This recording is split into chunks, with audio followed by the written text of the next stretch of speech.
సిటీలో ప్లాట్ కొనండి. ఫ్యూచర్ లో మీరు కోటీశ్వర్లుగా మారే అవకాశం కోసం వెంటనే మాకు కాల్ చేయండి. నమస్కారం. కార్తీక పురాణం 19వ రోజు పారాయణలోకి వచ్చాం. నారద మహర్షి పృథుభూపాలుడికి కార్తీక వ్రత నియమాలను గురించి చెప్తున్నాడు. అయితే పురాణంలో ఎన్నో రకాల నియమాలు చెప్తారండి. కార్తీక వ్రతం ఆచరించేవాడు ఏం చేయాలి, ఏం చేయకూడదు, ఏం తినాలి, ఏం తినకూడదు, ఎక్కడికి వెళ్ళొచ్చు, ఎక్కడికి వెళ్ళకూడదు, ఎట్లా ప్రవర్తించాలనేది పురాణవీతమైనదైతే చాలా విశేషమైనదండి. జన్మానికో శివరాత్రిలాగా మన జీవితానికి 1 సంవత్సరం చేయగలిగితే చాలా ఎక్కువ.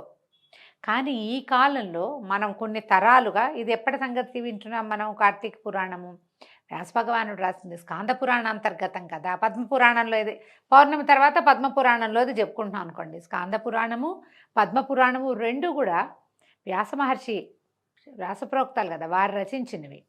అయితే ఈ కాలంలో కలియుగంలో మనం వచ్చిన చివరి అధ్యాయం అంటే కలియుగపు చివరి భాగంలోకి వచ్చేసాం కదా. ఇప్పుడు వ్రతం అంటే కార్తీక వ్రతం అంటే వీలైతే నెలంతా పగలు ఉపవాసం ఉండి రాత్రి భోజనం చేయగలగటం. ఈ సందట్లో మనం చెప్పులు వేసుకోకూడదు అంటే కుదరదు, చెప్పులు వేసుకోవాల్సిందే.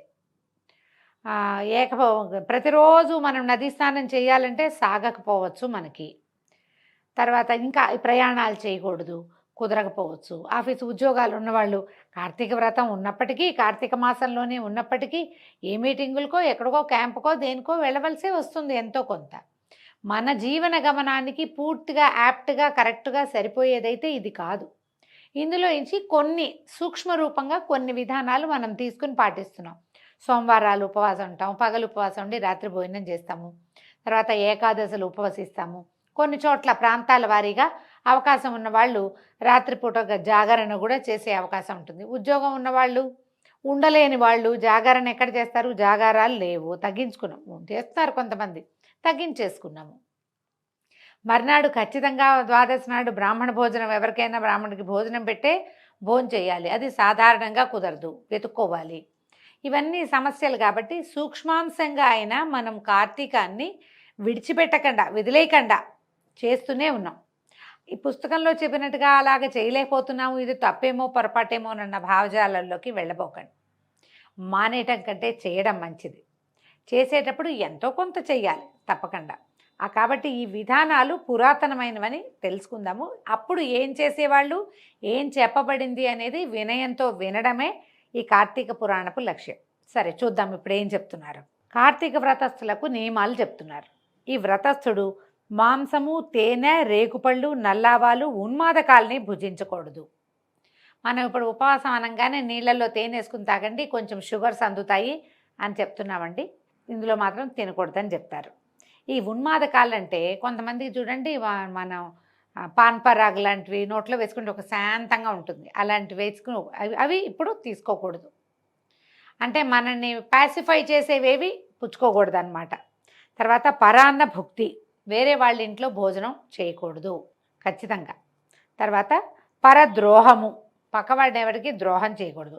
దేశాటనని త్యజించాలి. దేశాటం అంటే క్యాజువల్ ట్రిప్స్కి వెళ్ళవద్దు, కానీ తీర్థయాత్రలు మాత్రం తప్పకుండా చేయొచ్చు. ఫలానా దేవాలయం కోసం ఫలానా ఊరు వెళ్ళటం, మీరు వెళ్ళిన ఊర్లో దేవాలయాలు చూడాలి కానీ ఇతరత్ర ఫ్యాన్సీ వ్యవహారాలు, మ్యూజియం ఉంది చూద్దాం, ఇంకేదైనా ఉంది వేరే మతాల తాలూకు గోపురాలు బాగుంటాయని చూడడం, అలాంటివి చేయకూడదండి.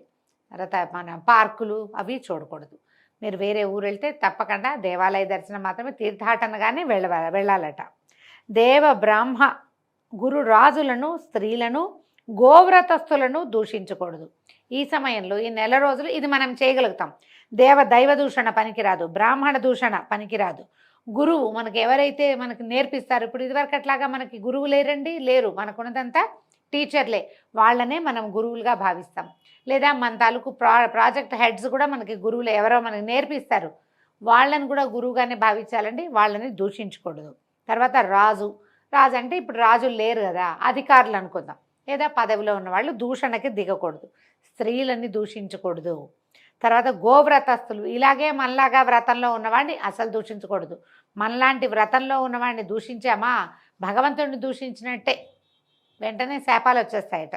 అవిసె నూనెను, నువ్వుల నూనెను, విక్రయాన్నమును, నింద్యవ్యజనయుక్త భోజనాన్ని, దూషిత ఆహారాన్ని విసర్జించాలి.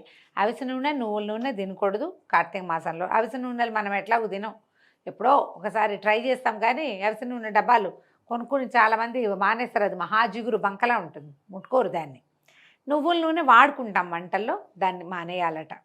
అంటే ఇప్పుడు మనం ఒక పని చేయొచ్చు, నెలంతా మానేస్తామో మానేయమో, ఈ ఉపవాసం ఉన్న రోజు సాయంకాలం భోజనం చేస్తాం కదా, సోమవారాలు, తర్వాత ఏమో ఏకాదశి నాడు ఉపవసించి ద్వాదశి నాడు భోజనం చేస్తాము, తర్వాత పౌర్ణమి నాడు పగలు ఉపవాసం ఉండి సాయంకాలం భోజనం చేస్తాము. అప్పుడు మీరు నువ్వుల నూనె వాడకుండా ఉంటే సరిపోతుంది వంటలోకి. తర్వాత ఏం చెప్తున్నారు, విక్రయాన్నము ఎక్కడా కొనుక్కుని తినద్దు.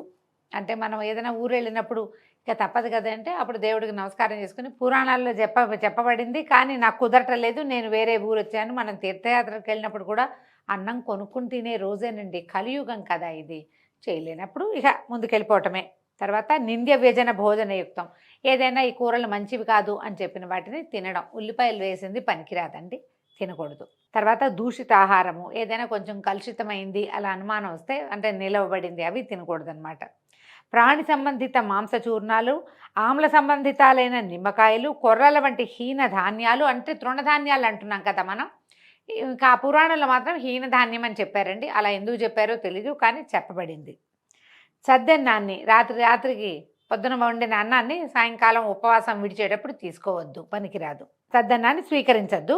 మేక, గేదె, ఆవు తప్ప ఇంకా ఏ ఇతర ప్రాణుల ఆమిష సంబంధ క్షీరాలను స్వీకరించద్దు. ఆవు పాలు, గేదె పాలు, మేకపాలు తాగేవాళ్ళు కొంచెం పల్లెల్లో కనపడతారండి, మనకి ఇప్పుడు కొంచెం తక్కువే. ఇవి తప్పిస్తే గొర్రె పాలు కానీ గాడిద పాలు కానీ, ఇప్పుడు ఆరోగ్యాన్ని గాడిద పాలు ఇస్తున్నారు కదా, అవి తీసుకోవద్దట.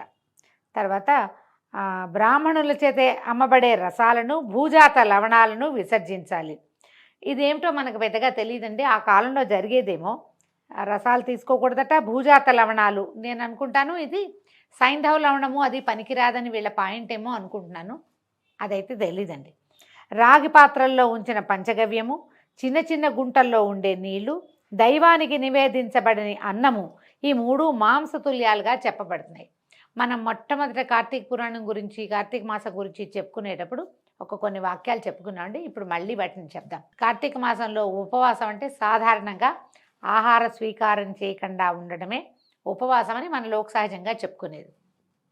భగవంతుని సన్నిధిలో ఉండటం, గోవిందనామాలు, విష్ణునామాలు, శివనామాలు, నామ సంకీర్తన చేసుకుంటూ ఉండటం, సాధ్యమైనంత నిశ్శబ్దంగా ఉండటం, బ్రహ్మచర్యము, ఏకభుక్తము, భూశయనము పాటించటము, ఇవి మనకి సాధారణంగా ఉపవాస నియమాలు. అయితే కొంచెంమంది మన గర్భవతులు కానీ, చంటి పిల్లల తల్లులు కానీ, అనారోగ్యంతో ఉన్నవాళ్ళు కానీ, వృద్ధులు కానీ, చేతకాని వాళ్ళు, కొంతమంది ఓపిక లేని వాళ్ళు, అన్నం లేకుండా ఉండలేని వాళ్ళు, ఇలా ఉంటారు కదా, వీళ్ళకు కూడా ఉపవాసం చేయాలన్న ఆశ ఉంటుంది. కార్తీక మాసం మంచిదని వింటాం కదా, అప్పుడు ఏమనుకుంటాం మనము, ఏం చేయొచ్చు దానికి సులువైన పద్ధతి. మనం ఉదయకాలంలో వంట చేసుకుని, స్నానం చేసి శుభ్రంగా దేవతార్చన ముగించుకుని, దీపారాధన, అర్చన కాకపోతే దీపారాధన చేసుకుని, వాకిట్లో తులసి దగ్గర, వేదిగుమ్మం దగ్గర ఒక దీపం పెట్టుకుని వంట ముగించేసి, చేసిన వంట మొత్తాన్ని భగవంతుడికి నివేదన చేసేయండి. ఊరగాయలు తినద్దు. ఈ ఉపవాసపు రోజులు అంటే సోమవారాలు, పౌర్ణమి ఉపవాసం అని చెప్పుకుంటాం కదా, ఏకాదశులు, ఊరగాయలు తీయద్దు. డబ్బాల్లోవి పొళ్ళు కానీ అవి కానీ ఏమీ తీయబోకండి. ఏం కావాలో అవి వండేసుకోండి. ఆ వండిన ఆహారాన్ని భగవంతుడికి నివేదన చేసేయండి. అన్నము, పప్పు, కూర, రసము, తర్వాత ఏదైనా పచ్చడి చేసుకుంటే అది, పిల్లల కోసం ఏదైనా చిన్న తీపి పదార్థం చేస్తే అది కూడా, పళ్ళు మన ఇంట్లో ఉన్నవి, వీటిని దేవుడికి పొద్దున నివేదన చేసేయండి. మీరు అదే పదార్థం తింటే బయటది ఏది స్వీట్ డబ్బా ఉందని అందులోంచి ఒకటి నోట్లో వేసుకోవద్దు. బిస్కెట్లు కనపడితే ఒకటి తీసి నోట్లో వేసుకోకండి. విడిగా పెట్టిన పళ్ళు వద్దు. దేవుడి దగ్గర ఏది నివేదన చేశారో అది మీరు తీసుకుంటే కనుక అద్భుతమైన ఉపవాసం అవుతుందండి. భగవంతుడి సమీపంలో ఉండటమే అది. నివేదన చేయబడని పదార్థం తింటే మాంసాహారం దాంతో సమానమట. ఇప్పుడు ఇది వ్రతస్థులకి ఖచ్చితంగా చెప్పబడింది. మనం వ్రతస్థులం కాదు, ఏదో సామాన్యంగా వెళ్తాము. మనం కూడా ఇలాంటి విధానాన్ని అవలంబించవచ్చు. ఆలోచించి ఇలాంటి ప్రయత్నం చేసుకుంటే ఉపవాసం ఉండలేని వాళ్ళు కూడా భగవంతుని సమీపంలో వసించడానికి ప్రసాదం తీసుకోవటం ఒక ఉపయోగకరమైన పని. మీరు నివేదన చేస్తే అన్నం ప్రసాదం అయిపోతుంది, అంతే. బ్రహ్మచర్యాన్ని, భూశయనాన్ని పాటించాలి. ఆకులలోనే భోజనం చేయాలి. ఎవరైతే ఇది నియమంలో ఉన్నారో వాళ్ళు ఉపవాసం విడిచేటప్పుడు బాదమాకుల్లోనూ విస్తరాకులోనూ అరిటాకులోనూ పూజిస్తే అరిటాకు చాలా శ్రేష్టం అండి. బాదమాకులు కూడా మంచివే. కుదిరితే మనం విస్తర్లలో లేకపోతే విస్తరాకు ఉంటుంది వాటిలో భోజనం చేయటం. తర్వాత 4వ జామున భుజించడమే శ్రేష్టం. ఈ కార్తీక వ్రతస్థుడు ఒక్క నరక చతుర్దశి నాడు తప్ప తక్కిన దీక్షా దినాల్లో తైలాభ్యంగనం చేయకూడదు. అంటే ఇప్పుడు చూడండి, ఈ చతుర్దశి ఎందుకు వస్తుంది, నరక చతుర్దశి కార్తీక మాసంలో అని ప్రశ్న వస్తుంది. పురాణం ప్రకారము సూర్యుడు తులా సంక్రమణం చెందిన దగ్గర నుంచి ఈ కార్తీక వ్రతం పెట్టుకుంటారు. అది ఎప్పుడు జరిగింది, కిందటి నెలే జరిగిపోయింది. ఇంచుమించుగా ఆ పౌర్ణమి మర్నాటి నుంచి ఇప్పుడు ఆశ్వయుజ పౌర్ణమి నుంచి కార్తీక పౌర్ణమి వరకు తులా సంక్రమణం. ఈ 40 రోజులు 30 రోజులు చేసే వాళ్ళకి ఇది చెప్తున్నారనమాట. దీక్షా దినాలలో తైలాభ్యంగనం చేయకూడదు. మనం ఎట్లా అప్లై చేసుకోవాలంటే, ఉపవాసం ఉన్న రోజున నెత్తికి నూనె పెట్టుకుని స్నానం చేయకూడదు. ఒట్టి నీళ్లు పోసుకోవచ్చు. నదిలోనో చెరువులోనో, బావి దగ్గర అయితే నదిలో చెరువులో అయితే మునగడం, 3 మునకలు వేయటం. బావి దగ్గర అయితే బకెట్ ఎత్తి నెత్తి మీద పోసుకోవటం అంతే తప్ప నూనె రాసుకొని తలంటి పోసుకోకూడదు. తల చాలా జిడ్డుగా ఉంటుంది. ఆఫీస్కి వెళ్ళాలి. ఎలాగండి అంటే, ఇప్పుడు మనకి అమెండ్మెంట్లు వచ్చినాయి కాబట్టి ఒట్టి తల మీదే ఒక నలకంత షాంపూవో, చిటికెడు శనగపిండో, సీకాయ పొడో వేసి తలకాయ రుద్దుకోవచ్చు. కానీ నూనె పెట్టుకుని స్నానం చేయకూడదు. ఒంటికి నూనె రాసుకొని నూనె వదిలించుకోవటం అవి ఉపవాస దినాల్లో పనికిరావు. విష్ణువ్రతం చేసేవారు వంకాయ, గుమ్మడికాయ, వాకుడుకాయ, పుచ్చకాయలను విసర్జించాలి. బహిష్టలతోనూ అంటే పీరియడ్స్లో ఉన్న వారితోనూ, మ్లేచ్చులతోనూ, వ్రతభ్రష్టులతోనూ, వేదత్యక్తులతోనూ సంభాషించకూడదు. అటువంటి వారి ఎంగిలి కానీ, కాకులు తాకిన ఆహారాన్ని కానీ, ఔచ అంటున్నారు. అశౌచ సంబంధిత ఆహారం అంటే ఎక్కడైనా బాగుండని చోట్ల పెట్టిన పదార్థాన్ని తీసుకోవద్దు. తన శక్తి కొలది విష్ణుప్రీతికై కృచ్రాదులను చేయాలి. గుమ్మడి, వాకుడు, సురుగుడు, ముల్లంగి, మారేడు, ఉసిరిక, పుచ్చ, కొబ్బరికాయ, ఆనప, చేదు పొట్ల, రేగు, వంకాయ, ఉల్లి వీటిని పాడ్యమి ఆదిగా పరిత్యజించాలి. కార్తీక మాసంలో కూడా ఉసిరికాయని తినకూడదు. ఇవే కాక ఇంకా కొన్నిటిని కూడా వర్జించాలి. మరి కొన్నిటిని బ్రహ్మార్పణం చేసి భుజించాలి. ఇప్పుడు మనకు అనుమానం వస్తుంది, మనం ఇప్పుడు కార్తీకంలో ఉసిరికాయ దానం చేస్తాం, ఉసిరికాయ తినాలంటారు కదండి. అంటే ఉసిరికాయ బ్రహ్మార్పణం చేసిన ఉసిరికాయ పనికొస్తుంది. అందుకని ఏం చేస్తాం, పచ్చడి చేసి స్వామికి నివేదన చేసి తీసుకోవచ్చు. కార్తీకంలో ఉసిరికాయలు కొంచెం లేతగా ఉంటాయండి, అంత ముదురుగా ఏమి ఉండవు. ఇవి మనం ఉపవాసం చేసినప్పుడు ఏకాదశి నాడు, మర్నాడు, ద్వాదశి నాడు ఉసిరికాయ తినాలి. ఈ నియమం ఉన్నవాళ్ళు బ్రహ్మార్పణం చేసి తీసుకోవచ్చు. ఈ కార్తీక మాసంలో చేసినట్లే మాఘమాసంలో కూడా ఇదే వ్రత విధానాన్ని పాటించాలట. కార్తీక వ్రతాన్ని యథావిధిగా ఆచరించే భక్తులను చూసి యమదూతలు సింహాన్ని చూసిన ఏనుగు వల్లే పారిపోతారు. 100 యజ్ఞాలు చేసిన వాడు కూడా స్వర్గాన్నే పొందుతాడు. కానీ కార్తీక వ్రతస్థుడు మాత్రం సాయుజ్యముక్తిని పొందుతాడు. అంటే విష్ణుని పూజించిన వాడు విష్ణు సాయుధ్యాన్ని, శివుని పూజించిన వాళ్ళు శివ సాయుధ్యాన్ని పొందుతారు. కాబట్టి యజ్ఞయాగాదుల కన్నా కార్తీక వ్రతం గొప్పదని తెలుసుకోవాలి. ఓ రాజా, భూలోకంలో ఉన్న పుణ్యక్షేత్రాలు అన్నీ కూడా కార్తీక వ్రతస్థుని శరీరం అందే ఉంటాయి. విష్ణువాజ్ఞావశవర్తులైన ఇంద్రాదులందరూ రాజుని సేవకులు కొలిచినట్లుగా ఈ వ్రతస్థుణ్ణి సేవిస్తారు. విష్ణు వ్రతాచరణ పరులు ఎక్కడ పూజింపబడుతుంటారో అక్కడి నుంచి గ్రహములు, భూత ప్రేత పిశాచాదులు పలాయన మంత్రాన్ని పఠిస్తాయి. యథావిధిగా కార్తీక వ్రతం చేసే వారి పుణ్యాన్ని చెప్పడం చతుర్ముఖుడైన బ్రహ్మ కూడా సాధ్యం కాదు. ఈ కార్తీక వ్రతాన్ని విడవకుండా ఆచరించేవాడు తీర్థయాత్రలు చేయవలసిన అవసరమే లేదు. ఎందుకంటే వీడు తీర్థయాత్ర చేసినట్లే అవుతుందట. అయితే ఇంకా చెప్తున్నాడు, ప్రజారంజనశీల పృథునుపాల. ఇంకా ఈ కార్తీక వ్రత ఉద్యాపన విధిని సంగ్రహంగా చెప్తున్నాను విను. మనం ఇప్పుడు వ్రతము ఉద్యాపన 2 చేయమండి, కార్తీక మాసాన్ని పాటించుకుంటూ వెళ్తాం అంతే. ఈ వ్రత ఉద్యాపన విధి ఏం చెప్తున్నారనమాట. విష్ణుప్రీతి కోసము, వ్రత సాఫల్యం కోసము కార్తీక శుద్ధ చతుర్దశి నాడు వ్రతస్థుడు ఉద్యాపన చేయాలి. అంటే శుద్ధ చతుర్దశి నాడే చేసేయాలి. అంటే ఇది మనం ముందు చెప్పుకున్నాం కదా, తులా సంక్రమణం నుంచి వృశ్చిక సంక్రమణం దాకా మాత్రమేనమాట. తులసిని స్థాపించి దాని చుట్టూ తోరణాలు కలది, 4 ద్వారాలు కలది, పుష్ప వింజామర్ల చేత అలంకరింపబడింది అయినటువంటి శుభప్రదమైన మండపాన్ని ఏర్పరచాలి. 4 ద్వారాల వద్ద సుశీల, పుణ్యశీల, జయ విజయులనే 4 ద్వారపాలకులను మట్టితో ఏర్పరిచి వారిని ప్రత్యేకంగా పూజించాలి. విష్ణు ద్వారపాలకులు వీళ్ళు. తులసి మొదట్లో 4 రంగులు గల ముగ్గులతోటి సర్వతోభద్రమనే అలంకారాన్ని చేయాలి. దానిపై పంచరత్న సమన్వితము, నారికేళ్ల సంయుక్తము అయినటువంటి కలశాన్ని స్థాపించి శంఖచక్ర గదా పద్మధారి పీతాంబరుడు లక్ష్మీ సమేతుడు అయిన నారాయణుణ్ణి పూజించాలి. ఇంద్రాది దేవతలను ఆయా మండలాల్లో అర్చించాలి. మనం చేస్తాం కదా మండపారాధనం, అలా చెప్తున్నారనమాట. శ్రీకృష్ణుడు ఏకాదశి వెళ్తున్న ద్వాదశి నాడు నిద్రలేచి త్రయోదశి నాడు దేవతలకు దర్శనమిచ్చి చతుర్దశి నాడు పూజనీయుడై ఉంటాడు కనుక మానవుడు ఆ రోజున నిర్మల చిత్తుడై ఉపవాసం ఉండి విష్ణు పూజను విధి విధానంగా ఆచరించాలి.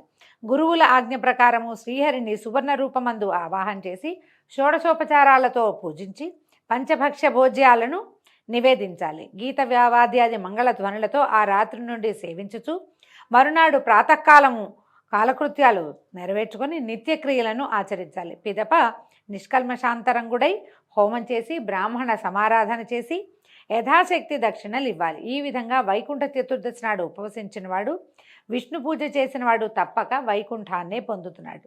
ఓ బ్రాహ్మణులారా, మీరు సంతోషించుట చేత నేను విష్ణునుగ్రహమును పొందేదనుగాక.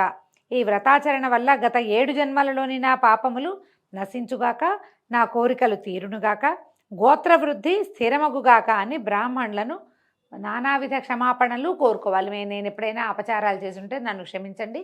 ఈ వ్రతం వల్ల నాకు ఇలాంటి సద్గతులు మా పితరులకి నాకు కూడా కలగాలని దీవించమని బ్రాహ్మణులకి అపరాధ క్షమాపణలు చెప్పుకోవాలన్నమాట. వారి చేత తథాస్తు అని దీవించబడి దేవత ఉద్వాసనలు చెప్పేసి బంగారపు కొమ్ములతో అలంకరింపబడిన గోవుని గురువుకి దానం ఇవ్వాలి. అటు తర్వాత సజ్జనులతో కూడిన వాడే భోజనాదులు పూర్తి చేసుకోవాలి. ఇది పూర్వకాలపు విధి అండి. ఆ కాలంలో కార్తీక వ్రతాన్ని ఈ రకంగా ఆచరించేవాళ్ళు. అంటే సూర్యుడు తులా సంక్రమణం చెందిన దగ్గర నుంచి వృశ్చిక సంక్రమణం దాకా, మరి రవి సంక్రాంతి గురించి చెప్పుకుంటాం కదా మనం. ఈ సంక్రాంతి మధ్యంలో ఈ వ్రత విధానాన్ని ఆ కాలంలో చేసేవారట. మనం మాస విధులు నిర్వహించుకుంటున్నాం ఇప్పుడు. సంక్రమణ విధి కాకుండా మాస విధిని నిర్వర్తిస్తున్నాము. ఏదైనా విధానం ఇంచుమించుగా కాస్త దగ్గరగా ఉన్నది. కార్తీకంలో ఇతరులతో పోట్లాడకూడదు, ఎవరైనా ఉపవాసం ఉంటే వాళ్ళని ఏమీ అనకూడదు. ఇవన్నీ ఈ నియమాలు మనం ఇప్పటికీ కూడా పాటిస్తామండి. చాలా విశేషమైన సంగతులు తెలుసుకున్నాం కదా. ఈ రోజుతోటి పారాయణ సమాప్తం అయిందండి. రేపు ఉదయం 20వ రోజు పారాయణతో మళ్ళీ కలుసుకుందాం. నమస్కారం.